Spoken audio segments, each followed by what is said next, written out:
Welcome to Hope is Here. My name is Greg Horn, and today we're going to play the second part of one of my favorite sermons, Playing Hurt by Wayne Smith. Wayne Smith was the founding pastor of Southland Christian Church.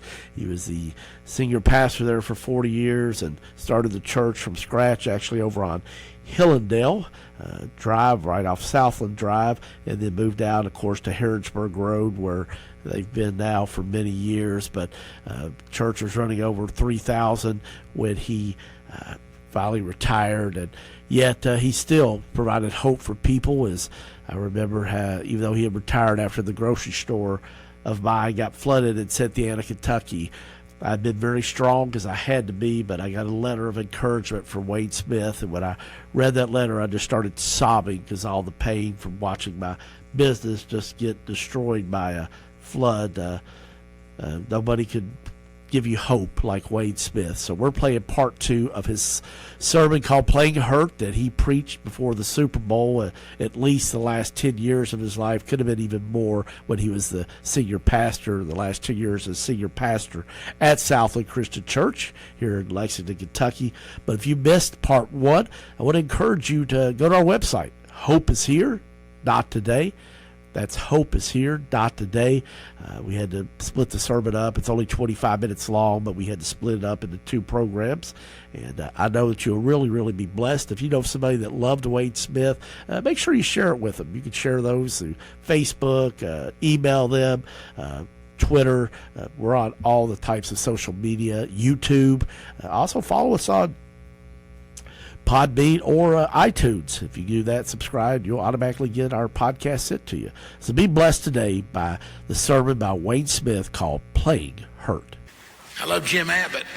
1993, pitched a no-hitter, unbelievable, born with one hand.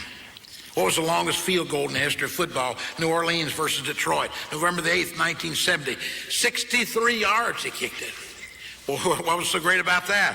Tom Dempsey only had half a foot. 1980 Winter Olympics. One of the greatest upsets ever. The Soviet hockey team had not been whipped in 12 years. Our boys whipped them. What was unusual? Every boy we had couldn't play in college. A college reject. Babe Ruth, 100 years old. If he were living, he'd now be 100 years old this month. Probably the most popular baseball player to ever live. I mean, people came just to see him. April the 6th, 1930, in spring practice, he sprained, he tore a right calf muscle, and he's put in bed for a couple weeks. He went to Memphis the next day. The people kept yelling, "We want him." They got him out of bed, brought him to the ballpark, stood him up to bat, hit the ball right through the center fence. They practically carried him in first base, and then he went to the hospital. He went back to the hospital. The next day, the same thing happened in Memphis. And he hit the ball and then sat in a rocking chair in right field while the game went on. I mean, he played hurt, but he was out there. One of the most unusual things I think has ever happened. And it was a high school football championship game. And a certain team won it in Huron, Michigan.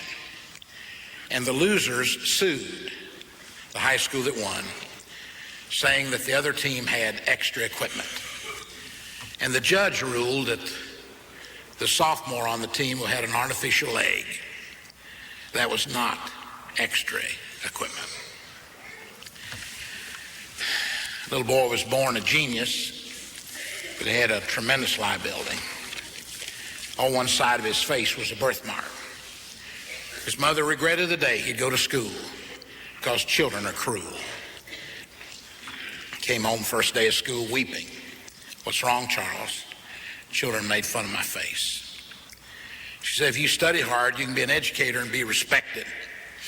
Years later, when Dr. Charles Eliot retired as president of Harvard University, he said one of the greatest days of his life was when his mother said, "There's some things you can't change, but you can play hurt."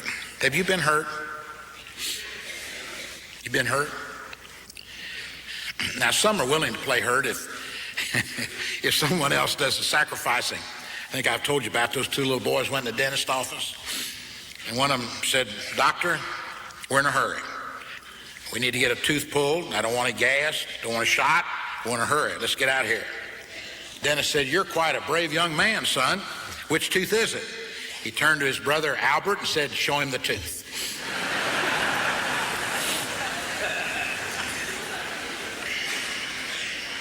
Anybody here this morning been hurt by adultery? But you've gone on. Anybody here hurt by incest? You've gone on.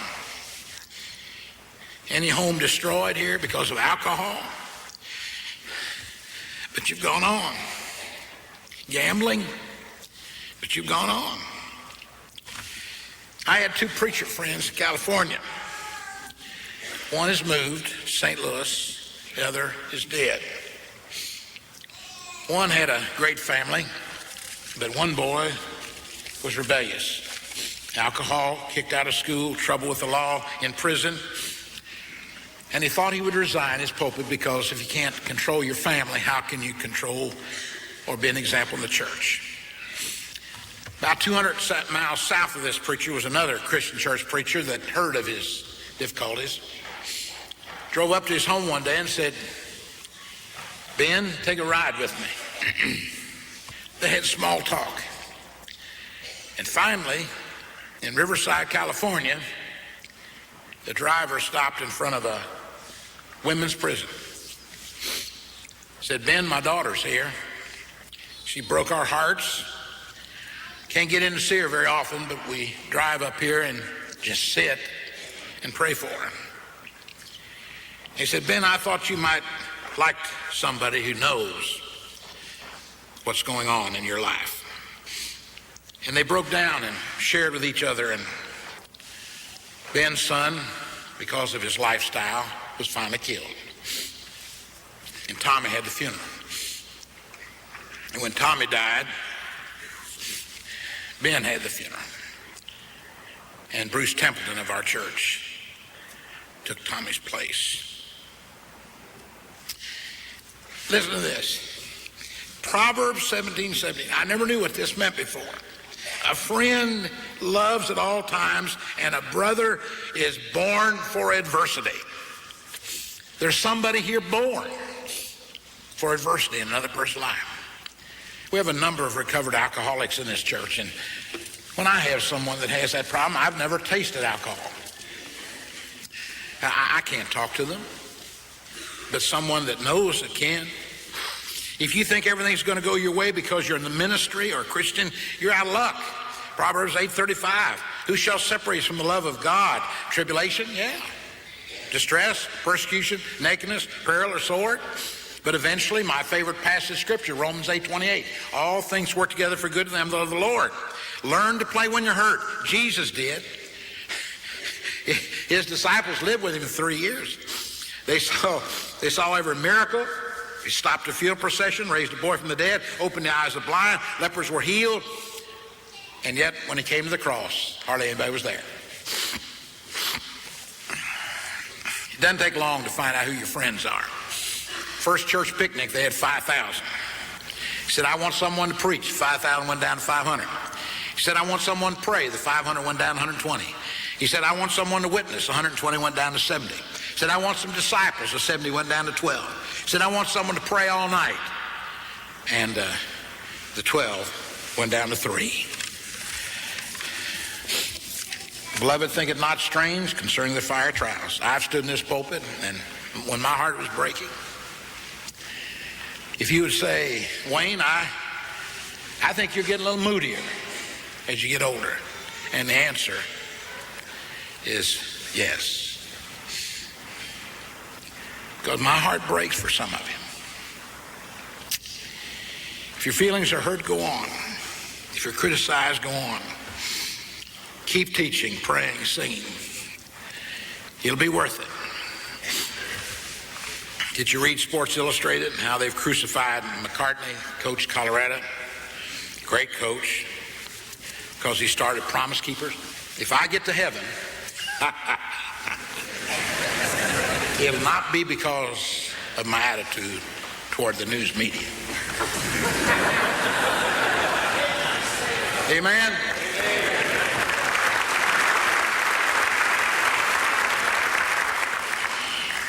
The Bible says, beware when all men speak well of you.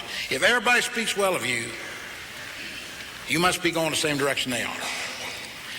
When you watch Super Bowl 29 today, you keep your eye on Mark Say.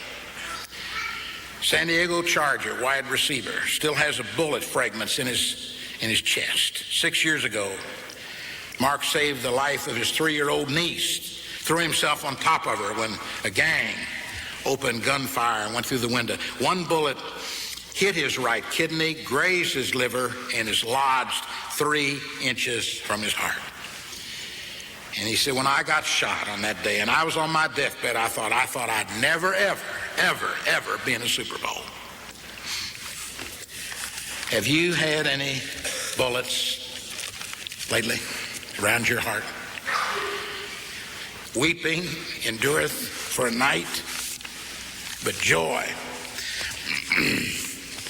cometh in the morning. I get a lot of letters. February the 28th, 1994, town about 100 miles from here. Just had to write and let you know what TV program has made a difference in my life. My life's been troubled, pain-filled. Today's world is filled with anguish, pain, fear, heartache, discontent. All the above refer to me. I'm not home yet. I have a long way to go. But thanks to the Southern Church, you helped to cushion my blows. Got this one yesterday from out of town, dated January the 19th. It's a very hard letter for me to write because you've always been there for us. My divorce came final January 13th. The rest of it's heartache. Heartache.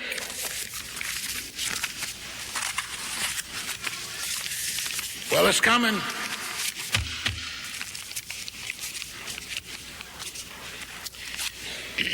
You can give it up, or you can say, I don't understand, but I'm going to hang on. I'm going to play hurt.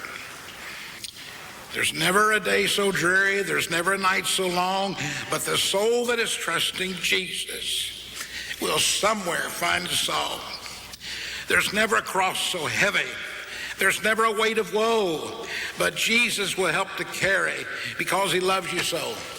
When all my labors and trials, isn't it wonderful, are o'er, and I'm on that beautiful shore, that will be for me glory.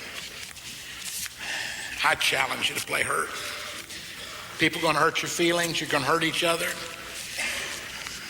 And hang in there. But the test of a man's devotion will come some other day. They love God most who are at their post when the crowds have gone away. Oh, I wish I could share with you some of the unbelievable heartache that people in this audience right now have had. But they're hanging in there. Some days they can run, sometimes they can't. Play hurt. Join Sunrise Children's Services Saturday, February 9th for a power-punched evening with boxing great George Foreman to celebrate Sunrise's 150th anniversary.